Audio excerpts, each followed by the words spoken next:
You ever see this guy with the pillows on Fox? My pillow guy, Mike Lindell. He is the greatest. The My Pillow guy, Mike Lindell. And he's been with us right from the beginning.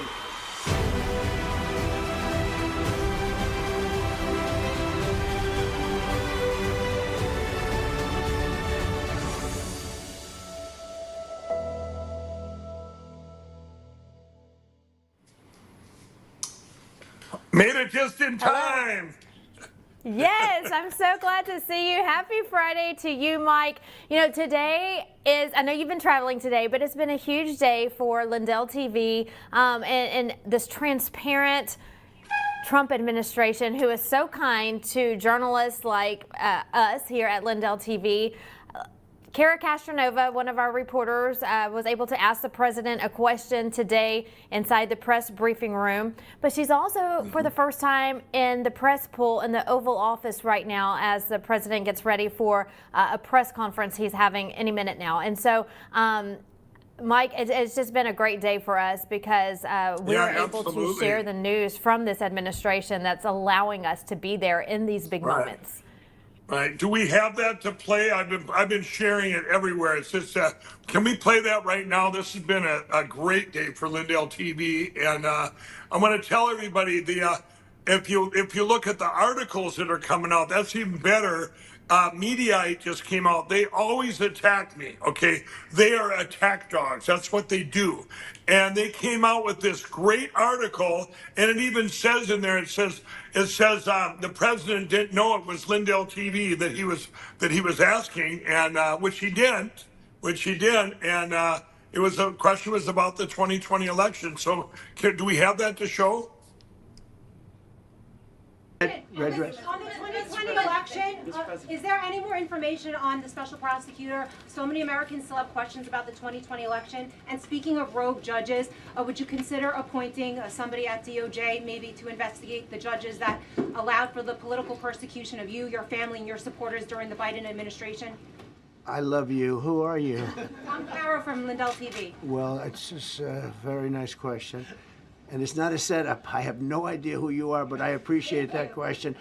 All I can say is we're not here for that. I hope so. I hope they're doing a thing because that election was rigged and stolen, and we can't allow that to happen. You know, a lot of people tell me, sir, you just won the greatest election in the history of our country. You won at numbers that won all 7 swing states, won the popular vote, won everything. Sir, go on with your life. And many people that say that, good people, friends of mine. Then you have people that say that same thing, go on with your life, but you have to find out what happened because you can't let that happen again. Look at what this lunatic did. Look at what he did.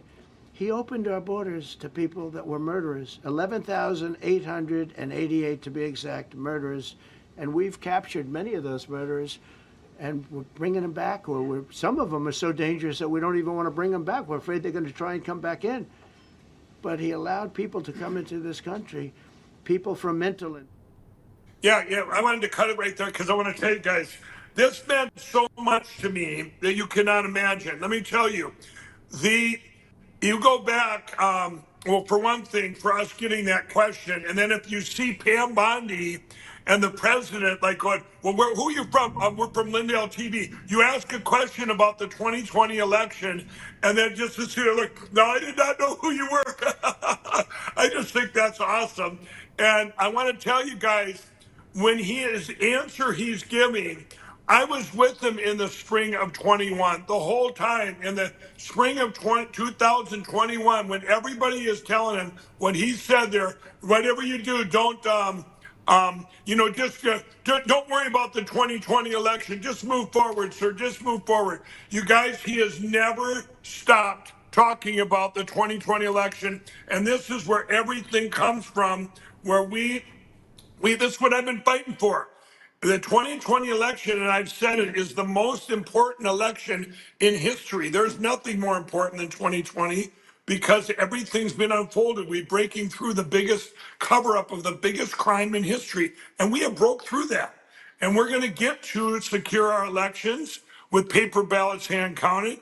We're going to get there. This was just another little miracle. I call it a little mini miracle today that we got called on at Lindelltv. And by the way, everybody, Lindelltv is publicly traded with the call letters MLMC. And we need to expand our voice across the country. We want you all to be a part of it. So really exciting, Vanessa, that's for sure. Again, right now, Mike, she's inside the Oval Office for a press conference that President Trump will be having soon. And this is for, usually in the past, this is for your mainstream media. This is for your big outlets. And so for the president and his administration to invite us in and allow us to be in for the first time today, just it gives me a great feeling of this is what's to come for Lindelltv. Right. And you guys, this is 4 years, or 4 years now when I started Lindelltv way back in the spring of 2021 because we needed a voice. This is so huge. And if I could have just looked into the future 4 years later and see that we're inside the Oval Office, our great president is in there. I mean, this is amazing. And by the way, also, I don't know if this is probably news to you, Vanessa. I just introduced Allison, our other White House correspondent, but now she's going to be up by, you guys are going to see her mostly up by the Capitol. I introduced her to some senator today who's going to be introducing her to a lot of senators and a lot of congressmen. So we're going to have, this is how you're going to get your news, everybody, in the afternoons. We're going to have, inside both places, and it's just amazing to see it all this transpire from just an idea back in the spring of 21. It wasn't just an idea. Remember, everybody, this is problem solution. When they suppress our voice with lawfare, which we've talked about all the last couple of weeks, we won the big case in Colorado with My Pillow, and this is a big milestone today. I think it's just like, hey, we made it. We made it. Yes, Mike, and great things to come in the future as well. I know a little bit about your plans for next week. You will be going to Washington, D.C. Anything you can tell us about what's on your agenda coming up?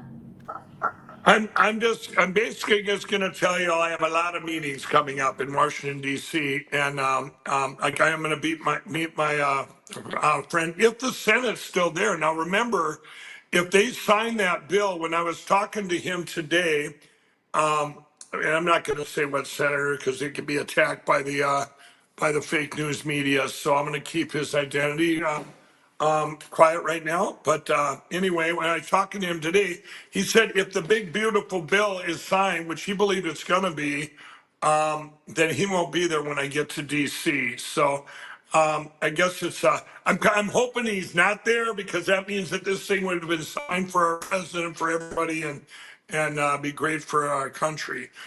So if he's not there, but I have a lot of other meetings, everybody, and I will be with our White House correspondents for both Thursday and Friday. I'll be out there myself in the field. I'll see what it's like to. Last time I did that, Vanessa, remember I made them each carry or do one of these little Lindelltv things. That was kind of a little joke on you at that time. They had two microphones in my face. Remember that?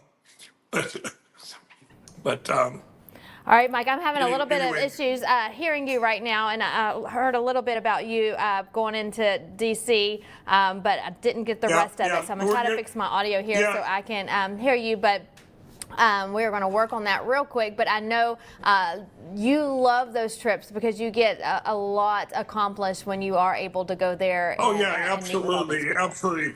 Well, you can get that. You go ahead and get that fixed. I'll tell everybody, when I go to D.C., I'm hoping that, I get to meet with our president and with congressmen and senators and whatever I can meet with, because my focus, as you all know, is to secure our elections. I've not wavered from that. We have to get the paper ballots hand counted. You heard the question that Kara asked our president today about the 2020 election, and about, he has said he's going to appoint a special prosecutor for that. And then he's got his great executive order he signed over almost 2 months ago now for our elections. Well, I can tell you that there's not too many states that are listening to his executive order, and there's a lot of things that need to be corrected state by state where they're just not following or they're completely ignoring what he set forth. One of the things when I'm in Washington, I love talking to the people too. I love talking to the media that's at the White House. I love interacting with them. You guys know that, and but it'll be a good time. The other thing is we had all this information that just came out about China interfering with our election in 2020, and when I was in court a couple weeks ago in Colorado, our great president, they sent a thing to Colorado and they asked for all their election records from 2020 and 2024. Of which there isn't any given up yet because the 2020 are gone. Maybe somebody besides Tina Peters made a copy of them, but they're gone. They're gone, and hopefully they still kept the 2024 one. And everyone would say, well, Mike, but what does 2024 matter? Donald Trump won. No, it's just you guys. You need to understand it doesn't matter. Anything done with computers, there's computer manipulation. And this goes both ways. It goes Democrats, Republicans. I've been telling everybody this. You look at what just happened in New York with that guy. I'm telling you right now, I don't believe it. You had Como Como was the favorite, and then all of a sudden he loses by 7 or whatever it is, and now they have ranked choice voting and all this stuff in New York. We got big problems around the country, and this is what my focus is to get secured. And so I'm looking forward to it. I'm going to be meeting with a bunch of different departments. You guys still know I'm working with the employee retention credits that affect every single business in our country that received checks back then. There was both in 2020, 2021. If you kept your businesses open, and and you all know that was in the news. That I approached the Treasury Department about this. It's a big problem we have in our country, is those employee retention credits, because companies that got their checks later, which almost everybody did, they want you to go back and redo 5 years of tax returns, even though you've already paid the tax. And this affects a lot of companies haven't even gotten their checks yet, and the IRS going to pay taxes on something they never received. It's a mess, and that's something that I'm going to be going to the Treasury Department with. But so I do a lot of stuff when I go to DC. I make good of every single hour, but so it'll be a great trip, and I'm looking forward to it. And hopefully I get to see our president and come back with some great news all around. Absolutely. You're always working for the American people in so many different ways. Mike, I know we do have that press conference live. Kara Castronova is inside the Oval Office right now with President Trump. I'm hearing we're going to take that live, and then Mike and I will be right back. Let's go to Washington, D.C. Take a look at Pakistan and India. It was great. They have two great leaders, and they were able to stop. They were in the midst of a big fight, I guess everybody saw, and it was going to get very bad. And they are nuclear nations, very powerful nuclear nations. In the months and years ahead, my administration will continue to work closely with all of the parties in this deal and ensure the agreements are fully taken care of. And you're going to do what's in the agreement. We'll say you better do what's in that agreement, right? Because if somebody fails to do that, bad things happen. But I have a feeling that after 30 years, I think after 30 years, you're all set. I think both of you have said that's enough, right? That's enough. Yeah. That's enough. You've seen it all. So this is a wonderful day. It's a great day. We've had some tremendous success. It's been a great week between just coming back from a very successful trip. NATO's really pulled together. They have. They're going to spend over $1 trillion a year. Nobody expected a thing like that to happen. And we had the war as you know, we call it the 12-day war. It was exactly a 12-day war, and we ended up with no nuclear weapons. That's what we wanted. And they were just absolutely blown to pieces, those 3 sites. And there's no nuclear weapons, and hopefully there can be a lot of healing, and the healing is starting. And it's been a really pretty amazing week, and this is one that I really look forward to. This was set up a few weeks ago, and it was something that I really look forward to. If we can do this, and we do that because we have a certain competence that's good, we're able to get people to be peaceful. I think we can do war better than anybody, but we don't want to. And we have the greatest military in the world. They showed that in Iran. Those pilots, they flew for 36 hours. And think of that, and they hit their target. The size of this desk, half the size of this desk, from about 52,000 feet in the dark of night with no moon, 0 moon. They wanted it that way. Can you believe it? And they hit, every missile hit exactly half the size of this beautiful Resolute desk. We don't want to talk about it when it comes to rockets hitting it, but half the size of this, and they hit dead center from tremendous heights, going at tremendous speeds. It's amazing. Nobody could do a thing like that. Nobody has that weaponry, and nobody could do a thing like that. So we had a very busy and successful week. And in addition to that, our economy is doing great, setting records with the economy, and a lot of other good things happening. But this is about Congo and Rwanda. And I'd like to ask, if I might, would you say a few words before we introduce our guests, please? Sure. Thank you, Mr. President. Yes. So, under your leadership, Mr. President, and the full support of Secretary Rubio and the entire team at the State Department, we engaged with the 2 parties in early April. And within 3 weeks, they signed the Declaration of Principles. And now, within about 2 months from that, we have signed today the final, this is actually the final peace agreement. You know, many people were wondering if this is preliminary. No, this is the actual final peace agreement that they've signed today. You've also expressed interest in inviting the heads of states to the White House for a signing ceremony. So there will be some other additional agreements that will be signed. In addition to this, which will become known as the Washington Accord, with regards to the Great Lakes region. That's great. There are some economic... Why not the Trump Accord? I'm only kidding. No, I think that's a great name, Washington Accord. Beautiful. And there's an economic aspect as well that is extremely important for both countries. They have also worked, last week we finalized the regional economic integration framework, which both countries will be signing at the White House here during that ceremony. And that's going to be a great ceremony. Absolutely. Right? We're going to make that a great ceremony and bring other people that were involved, some other people.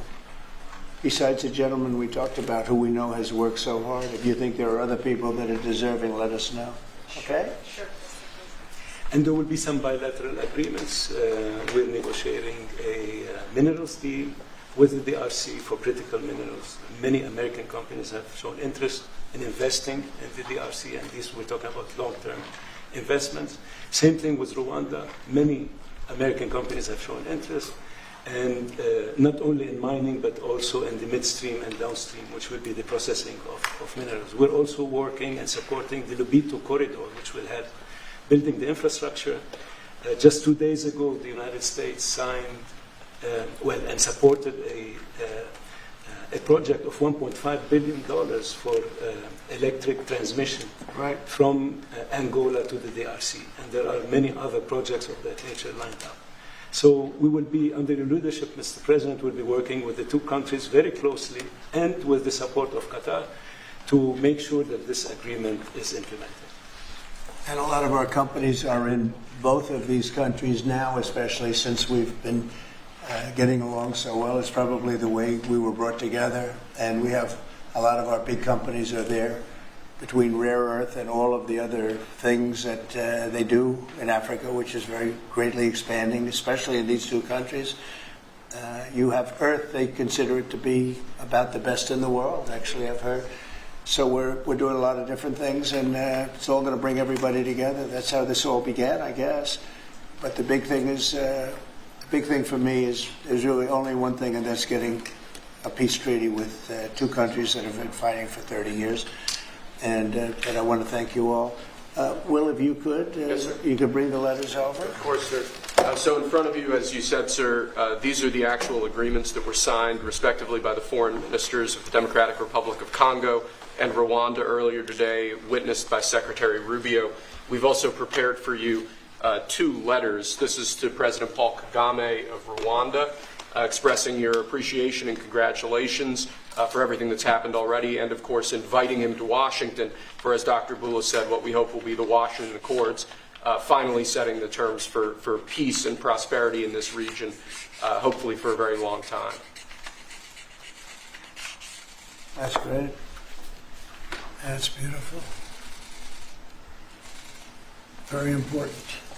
We're going to put a picture in there, right? As soon as this is over, they're going to put, we have a fast-moving photographer, Dan, who's going to put a nice picture of us here. Okay. That's for you. And this is a letter to President Chikisade of the Democratic Republic of Congo, again congratulating him on settling this long-running war and inviting him to Washington, D.C. for the final conclusion of the agreement, hopefully soon. That's great.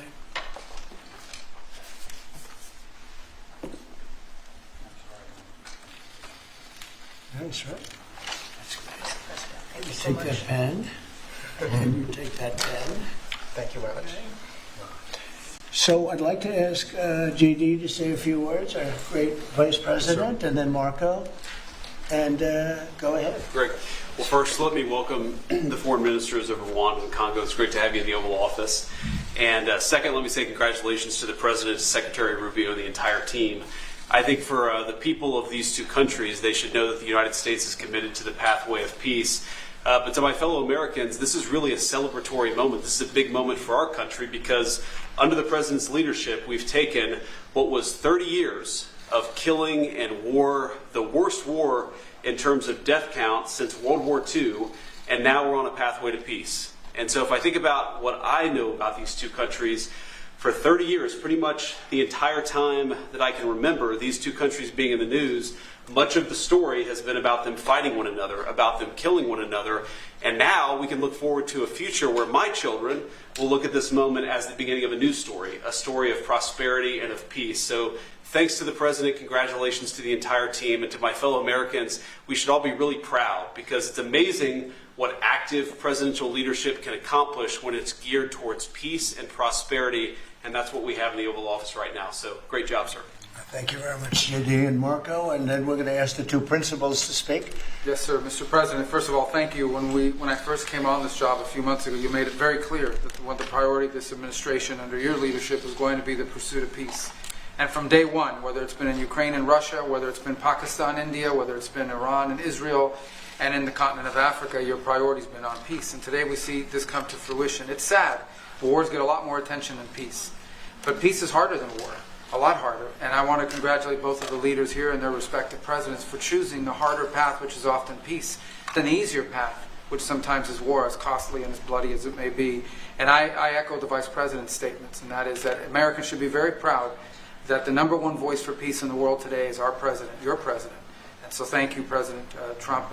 And I want to, again, recognize Dr. Boulos and the work he's put into this from day one. He's really put a lot of time and effort, and as our friends from the respective countries can share with us. And last point, I do want to thank, you've done this already, but the African Union, Togo, and Qatar, who have been extraordinary partners and whose help we're going to need to continue to receive in order to bring all this to fruition. So congratulations to both of you. Thank you, Mr. President. Thank you. Great job you've done. Do you want to start? Well, either way. Would you like to start? Ladies first, maybe. Okay. Thank you so much. Thank you very much. Thank you so much, Mr. President, for having us here. I think I can summarize my contribution in 3 main points. First of all, thank you and congratulations indeed for this remarkable milestone, which is putting an end to 30 years of conflict and of suffering, and which is redefining the perspectives that millions of Congolese and of citizens of the greater Great Lakes region will have. The second point is stay committed, stay on board. We need the United States to make sure that this agreement holds and that you hold us accountable. And the third point is if you stay on board, I think there are so many perspectives that we can transform our partnerships through, and that can usher in an era of prosperity, of growth, and of shared bilateral relationships that go well beyond the challenges that we've shared together, and that can at least, or finally, focus on the potential and of the wealth that we can share. So again, our heartfelt gratitude to you on my behalf, but more importantly, on behalf of the people of the Democratic Republic of Congo. Thank you so much. Beautifully spoken, and I look forward to seeing your leader. They will, highly respected person, as you know, Indeed. highly respected all over the world, but in Africa in particular. So sometime in July we'll do something, big ceremony. We look forward to it. Thank you very so much. Please. Thank you very much, Mr. President. This is indeed a historical day because it's the signing of a peace agreement between Congo and Rwanda to end a conflict that has been going on for 30 years. And there has been many mediation, facilitation in the past, but none of them succeeded. And we believe that it's because of your leadership and your steadfast commitment to this process, with also a new approach of economic integration, regional economic integration, which is important to allow Rwanda and DRC working together, because this is a very rich region with cross-border trade, with minerals, with natural wealth. So with the US standing side by side with Rwanda and DRC, we believe that we will achieve a long-time peace. And we also believe that, as my colleague from DRC stated, it's important for the United States to stay committed, because today we signed, but now we need to implement what we have signed in order to open this new era you were talking about of prosperity, so that we can reap the economic dividend of peace. So for this economic integration framework to be implemented, it's important for the US to accompany the parties to implement what we have signed, because in the past we have signed so many agreements that were not implemented. And we are really, we believe that with your leadership, with the involvement of the United States administration, we will reach that goal. So thank you very much, Mr. President. Well, this will happen, definitely. I can reach over. Do you want to just press them over to me? Let me have them. And I just wanted to give you each. These are your signed agreements. And we'll make sure that you follow through. We'll make sure you follow through. Yeah. We'll make sure that you follow through. Okay, that's for you. And we have one other thing that we're going to give, that we give to special people only. It's a coin. Thank you. And I hope you do that. I'm going to give you a second one for your leader. Oh, thank you very much. These are serious coins. You don't want to lose them. You'll be very. I think that your reporter from Africa should get one. What do you think? Is she allowed? I think yes. Are the reporters okay with it? Brian, yes? Darling, that's for you. Okay. You did a fantastic job. Thank you, Mr. And I heard President. you do a great job covering everything. Thank you.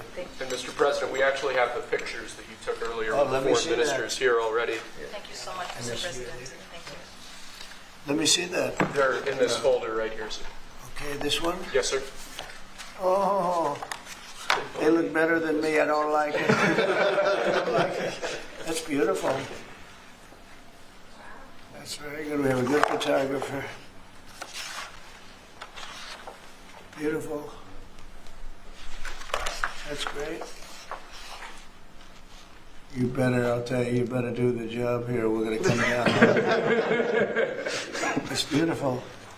Thank you very much. So we'll put them in. That's for you. I can do that. That's for you. Very good, sir. And what is it? Yes. Okay. Let's see, we have two of them, I think so. You wouldn't give us one, you would have made a big mistake. Isn't that nice? That's for you. That's for you. Thank you, Mr. President. Thank you very much. And you're all set, and this is for you. You're going to get this. Good. Might as well hold it. Thank you so Thank much. you very much. Good luck. Thank you. Do you have any questions? No, not Canada. This isn't about Canada. Why not? Why not Canada, by the way? Why? I mean, because this is about a different subject. but right you're now. ending all. This is right now actually a much more important subject. We just ended a war that was going on for 30 years where 6 million people died. So don't ask me a trade question on Canada. Mr. President, Kara Castronova from Lindelltv. Now that your administration, and congratulations, has secured peace in Africa to a bloody, horrific war that's gone on for decades and no other president could do it, do you think the mainstream media will finally... I love her, I'm telling you. But you're right, no other president could do it. They tried and they didn't even try, I actually don't think they tried. Do you think Biden tried? He didn't know he was alive. Do you think the mainstream media will finally give you credit where credit is due? No, the media will never give me credit. But the people give me credit. That's why I'm here.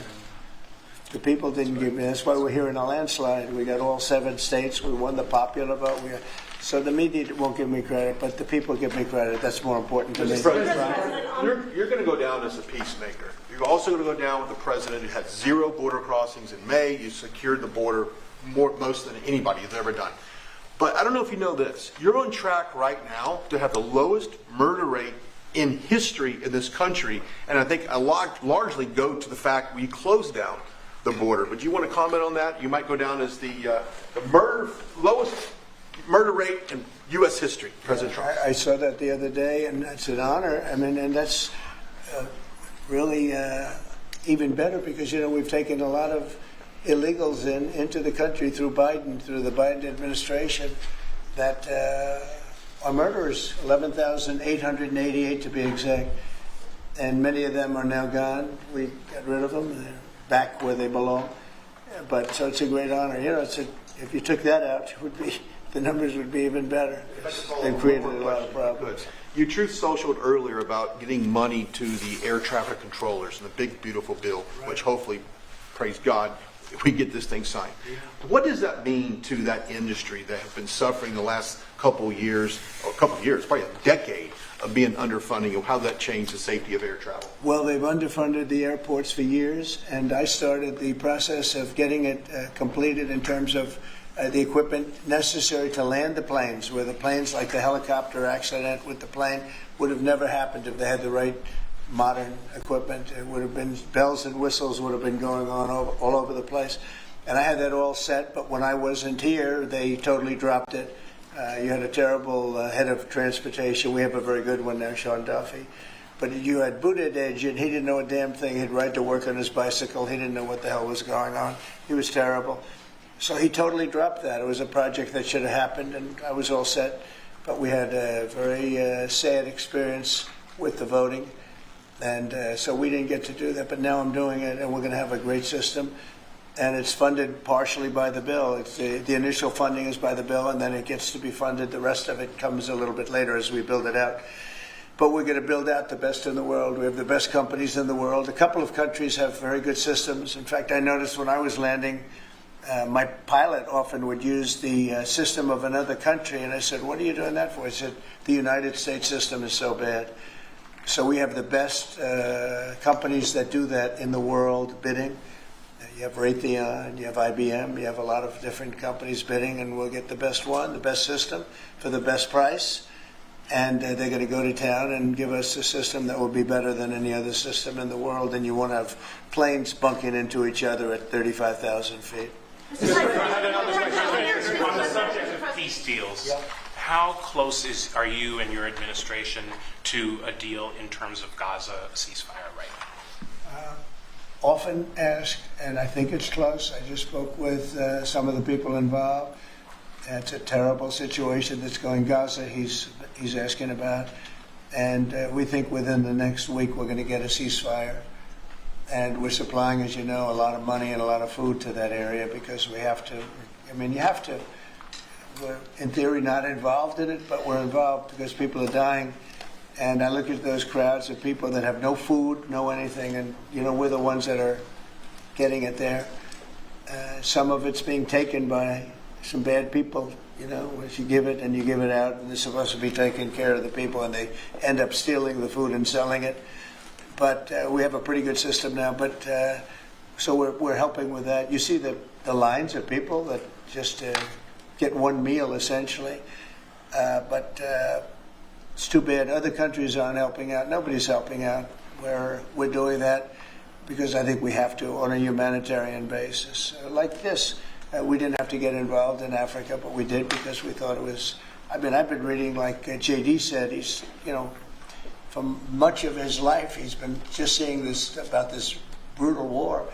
And it actually got a lot of publicity because of the level of brutality, right? It was, nobody's ever seen anything like it. And to be involved in that, I mean, I consider this the most important of my conferences today. We just had a great Supreme Court victory today, and everybody would say that was big, but, we're talking about saving thousands and probably millions of lives here. This is more important than anything. So it's great, but we're working on Gaza, trying to get it taken care of. And again, a lot of food has been sent there, and other countries throughout the world should be helping also. And on another conflict that I know you've been working on, sir, is it true that you have reached out with a letter to North Korea's Kim Jong-un? Well, if there is a conflict, I get along with him very, very well, and we'll get the conflict solved with North Korea. I've had a good relationship with Kim Jong-un, and I've gotten along with him really great, so we'll see what happens. But somebody saying there's a potential conflict, I think we'll work it out if there is. It wouldn't involve us. But again, we're very far away from a lot of these places that we're solving problems with. But I enjoy doing it, I like doing it, and it's the right thing to do, and we have an ability to get it done. So we're solving things that we didn't have a lot to do. Serbia, Kosovo, I told you, we solved a potential disaster. I can tell you that some of the countries that you're not going to hear about, but some countries that were ready to go to war with their neighbor are not going to go to war with their neighbor, and that's a great thing. We have a number of them. But I'm very happy about India and Pakistan because they actually have nuclear weapons. When you talk about Iran, they were trying to get it, but India has nuclear weapons. Pakistan has nuclear weapons, high-level nuclear weapons both, and getting that solved was really great. We did it through trade, so it was a great thing. Mr. President, when it comes to nuclear weapons, Mr. President, are you concerned that the Iranians may have some enriched uranium at Pickaxe Mountain? The last thing they're thinking about right now is enriched uranium. They're not thinking about what they want to do is they want to get back to life, and they do want to meet me, and we'll do that quickly. We're going to do it quickly. They said this morning that they don't want to meet with the U.S. Were they telling you something different in private? They may say that to you. Don't you think they want to meet me? Don't you think we have sanctions on there that they can't do anything? Wouldn't you think that they want to meet me? I mean, they're not stupid people, but they went through a lot, and they suffered, and so did Israel. Israel suffered greatly. It was a nasty 12 days, and we'll see what happens. Are you considering sending Patriot missiles to Ukraine? Have you made up your mind about that yet? Go ahead. Mr. President, there are a few unanswered questions that remain in this deal. For example, will Rwandan on this conflict? For example, will Rwandan troops pull back from parts of DR Congo, and also will the M23 rebel group be allowed to remain in parts of eastern DR Congo? Do you have any answer to those questions? Well, let me ask you that question. You want to answer that one? It sounds like an interesting question for you. Go ahead. Thank you very much. In the agreement we signed, we have taken the concept of operation for the neutralization of the FDLR, which is a vicious genocidal movement, and the lifting of Rwandan defensive measures.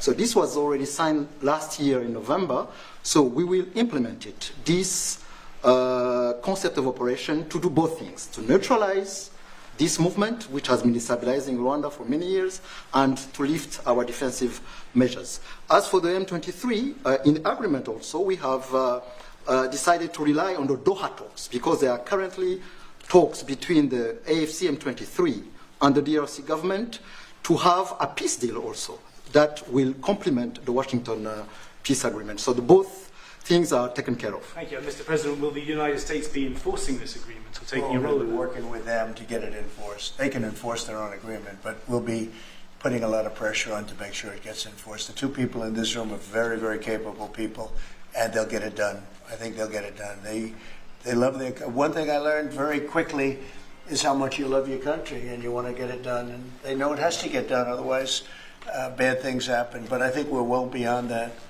Other presidents should have done what I'm doing right now. They never did it. I don't think they ever tried. I don't think it's like they couldn't do it.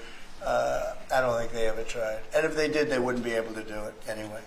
On the president, Mr. President, yes. yes, thank you. Mr. President, can you share with us what can happen if one of the parts violate this peace agreement? Because we don't want war to come back to DRC. I'd rather not say. I would just say that there are big penalties if they violate, and they're not going to. I don't think they will violate. I think they mean it, but we have very severe penalties, financial and otherwise. Okay. Mr. President, if we can circle back to your Truth Social post on Canada specifically, why are you deciding to end trade talks with Canada, and what rate are you looking to set? So Canada put a charge on some of our companies, and Canada's been a very difficult country to deal with over the years. We hear Canada, we have a great relationship with the people of Canada, but it's been very difficult, and they put a charge, and they were a little bit early, we found out about it. So, and we have all the cards, we have every single one. We don't want to do anything bad, but they have, economically, we have such power over Canada. I'd rather not use it, but they did something with our tech companies today trying to copy Europe. They copied Europe. It's not going to work out well for Europe either, and it's not going to work out well for Canada. They were foolish to do it. So I said we're going to stop all negotiations with Canada right now until they straighten out their act. Okay? Is there anything Canada can do to change your mind about this situation? Well, no, they put a tax on companies that were American companies that they shouldn't. Very severe tax. And I guess they could remove it. They will, but I don't really. I mean, it doesn't matter to me. We have all the cards. We have all the cards. We do a lot of business with Canada, but relatively little. They do most of their businesses with us. And when you have that circumstance, you treat people better. They've had farmers that are getting like 300, 400, 200% in tariffs. Nobody's ever seen anything like it. We have cases, you don't read this and the people don't report, but they charge us 400% on some dairy products. 400%. Nobody writes that. It's not fair to our farmers, and we've got to protect our farmers. Mr. President, you mentioned how much of a rate cut it would do to the interest on the debt. Earlier today, Director Pulte was on CNBC talking about how he suggested Powell should resign. Any comments on whether or not Powell should step down? I know you've been pretty critical. I don't have a comment. I'd love him to resign if he wanted to. He's done a lousy job. Look, if you were there, you'd say, well, the United States is doing well. They have no inflation. And if they do get inflation in a year or two, we'll start raising the rates. We'll get rid of the inflation, and do other things. Biden had the worst inflation in the history of our country. 19%, but I think it was much higher than that. Frankly, they say 19%. I think it's a lot higher than that. And we have almost no inflation now. We've done a great job in a short period of time. Energy prices are way down. Gasoline now is down to close to $2 in a lot of places. A couple of places I see it even broke. It's like $1.98 a gallon. We've done a great job on inflation and honestly pretty much everything else. I think it's very sad the way people act. You have a guy in there that with the stroke of a pen could lower interest rates and save us hundreds of billions of dollars a year. But he's a stupid person. It's very interesting. I'm not sure if he doesn't understand it, because he should be able to understand it. It's sort of 101 economics, but I'm not sure of that. But think of it, with the stroke of a pen, he talks about costs. We can save $600 billion, maybe even, these are nice numbers for you, right? $900 billion, $950 billion by lowering interest rates. And it's really just more of a paper movement. It's not like you're not cutting anything, you're not cutting jobs. It's just interest rates. And we're number 40 or 44, number 45. Some places that you wouldn't believe that, I don't want to be disparaging, but they pay a lower interest rate than the United States of America. and without us, everything blows up. You know, we sort of control the world in that sense, but we have a guy that's just a stubborn mule and a stupid person that is making a big mistake. He's making a mistake, and it lasts for years because when you do the debt. Now, I've instructed my people not to do any debt beyond 9 months or so. Get this guy out, and whoever is in there will lower rates. If I don't, if I think somebody's going to keep the rates where they are or whatever, I'm not going to put them in. I'm going to put somebody that wants to cut rates. There are a lot of them out there. And I said this morning, a lot of the business shows today were saying, you know, Trump is right. He should be cutting rates. Think of it. We have a great country. We're making a lot of money. We're taking in billions of dollars in tariffs. We have $15 trillion of money that wants to be invested here, which is a record. In 2 months, it breaks any record that we've ever had for a whole year, and not even close. 15 trillion, and it's going to be much higher than that. That's after essentially 2 months, because, you know, we've been doing it for about 2 months, 2.5 months. $15 trillion breaks every record in the book. There's never been anything like this. We have factories moving in. We have car plants moving in. We have everyone wants to be part of the United States. And as I told you, and I say it to everybody, when I was in the Middle East, the King of Saudi Arabia and Qatar and UAE, all great leaders. They have all great leaders. All three of them said, you got the hottest country in the world, and you did it in. At that time, I was there for 4 months because we got back a little while ago. But everybody says it, not only them. We have the hottest country in the world right now. The only thing is we have a Fed chairman that is, he doesn't get it. And you could have substantially low. Like if we cut him 2 points, would save more than 600, think of it, more than $600 billion just because you cut. But you can't go out to the market and say, well, we have a guy that's got us at 4% or 4.5%, and we want to pay 2% or 1%. I think we should be paying 1% right now. And we're paying more because we have a guy who's, you know, suffers from, I think, Trump derangement syndrome, if you want to know the truth. But he's not good for our country. Mr. President, did you push for the president of UVA? Did you push for the president? Not you. A related question on banking. There have been reports, Mr. President, that your administration is considering issuing an executive order about debanking, which is the practice of banks denying services based on people's political beliefs or industries such as crypto, people involved in that. Would you be open or interested to sign such an executive order targeting debanking, and what might that look like? Well, I think the debankers, I think that banks, I can tell you because I've been a victim myself, because of my politics, that big banks were very nasty to us. And I actually think it was Biden's people that told them to be, because the one group of people the banks are afraid of are the regulators. They are petrified of the regulators. And I've seen the biggest banker. I can tell you, you see him on television all the time. If a regulator walked into the room, he gets all nervous and crazy. They're afraid of the regulators. And if the Biden people order the banks to be virtually closed, they can do anything they want. The regulators control the banks. It's not the president of the bank.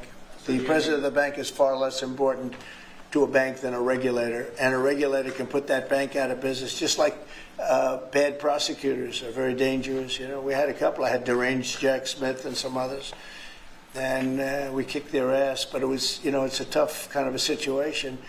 Prosecutors are very dangerous. A great prosecutor is an amazing asset for a country, but a corrupt prosecutor, a bad prosecutor is very bad. Well, the regulators are the same thing, and when they tell the regulator to go and make life impossible for big banks or little banks, they really control it. So there is a lot of debanking, and they call it debanking, call it a lot of different names. Essentially, they make it impossible to do business, and those people are very bad and very dangerous, and they shouldn't be doing it. And Mr. President, you told us that taxes, Mr. President, could you please explain how taxes would go up by 68% if the bill isn't passed? Where does that number come from? Well, it comes from the fact that you have automatically the Trump cuts, which were the biggest cuts that we've ever had. Now, these cuts are even bigger, but from the last administration, we had the Trump cuts. It was a 5-year deal, and it comes due.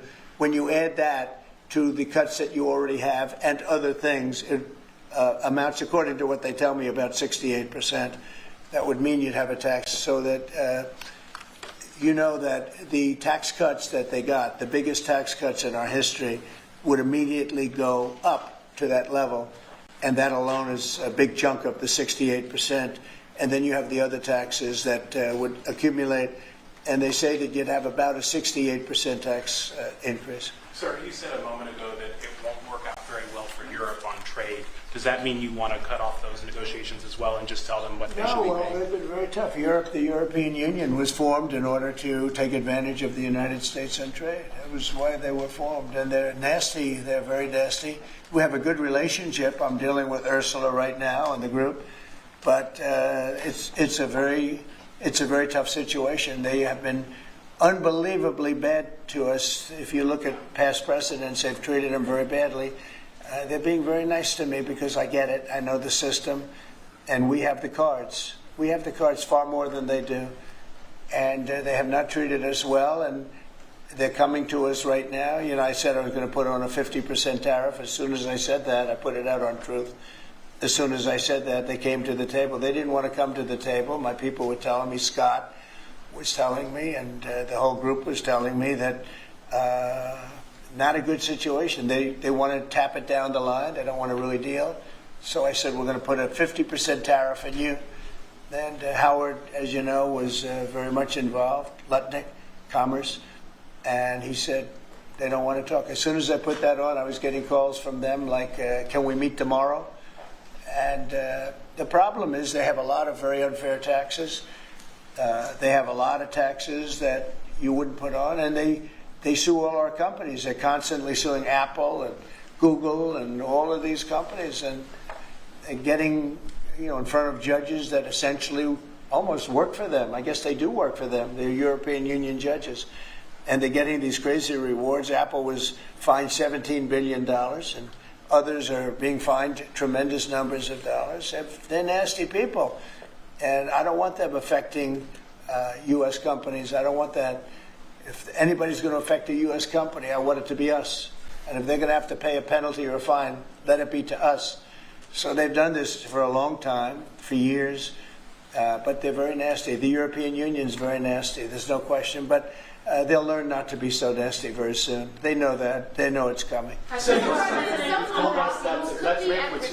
Putin reached out to you to help you with the Iran crisis. Well, he made some nice statements today. Did you see the statement? I saw the statement. Very nice. Vladimir Putin made some very nice statements today. Look, he respects our country again. He didn't respect it a year ago, I can tell you right now. But Putin respects our country. And President Xi of China respects our country. And Kim Jong-un they respect our country again. We were not a country that was respected just a year ago. We had a president that was incompetent. We had bad people circulating around this desk, this beautiful Resolute desk. They had, I guess, evil intentions. You couldn't be that stupid. I mean, they had evil intentions.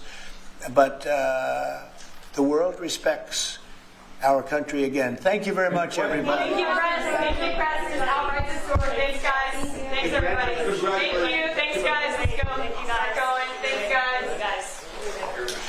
Thanks, everybody. Right through here. Thank you.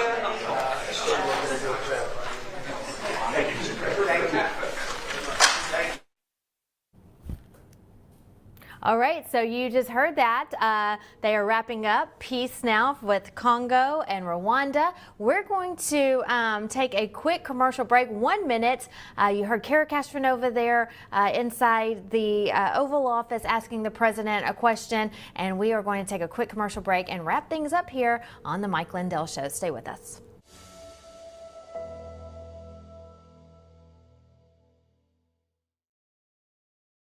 Swollen limbs, joint pain, inflammation, skin aging, and cognitive decline. These are just a few of the awful side effects that you can experience due to poor blood circulation. And popping ibuprofen is not a solution to the pain. It's only temporary relief, and it's only masking the true problem, which is inflammation. Researchers are saying to add this Antarctic super nutrient to your diet.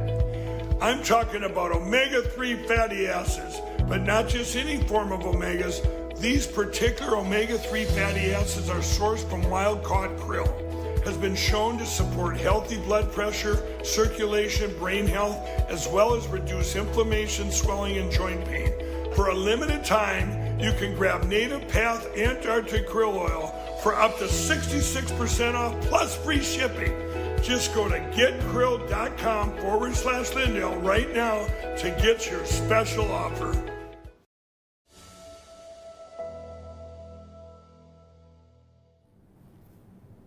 So we've had all kinds of great news here today on Lindelltv. The Supreme Court rulings, which was a huge win for America and for parents nationwide. And then we hear that the peace agreement between Rwanda and Congo, 30 years of war, now coming to an end. And to see them both inside the Oval Office, shaking hands on each side of the president, really shows where we are as a nation now. President Trump truly is the president of peace, and what a blessing for both countries and the people of both countries to start their weekend knowing that they can rest easy now, knowing that peace in those two countries and those two regions have come to an end. So congratulations to those two countries. Love to see it, and we look forward to more great news in the coming weeks with President Trump. Again, you've heard a lot of the reporters in the Oval Office this evening talk about the big, beautiful bill. So hopefully Congress can get that passed quick,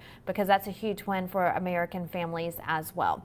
As a reminder, as we wrap up the show today, you can always support Mike Lindell in his fight for election integrity. All you have to do is go to mypillowtrial.com. Every dollar helps. You can also go to that website on your screen. It takes you to the same place, givesendgo.com/Lindell. Again, givesendgo.com/Lindell. We've seen so many people give $5, $10, $20, all the way up to $1,000. Thank you all for helping Mike in this fight. He can't do it alone. The big box stores have canceled him, and so therefore he's depending on you, the American people, to help him in this fight. And so we appreciate all of you who can donate. And that'll do it for us here today on the Mike Lindell Show. Thank you so much for joining us. We hope you have a great weekend. We'll see you same time, same place next week here on Lindelltv.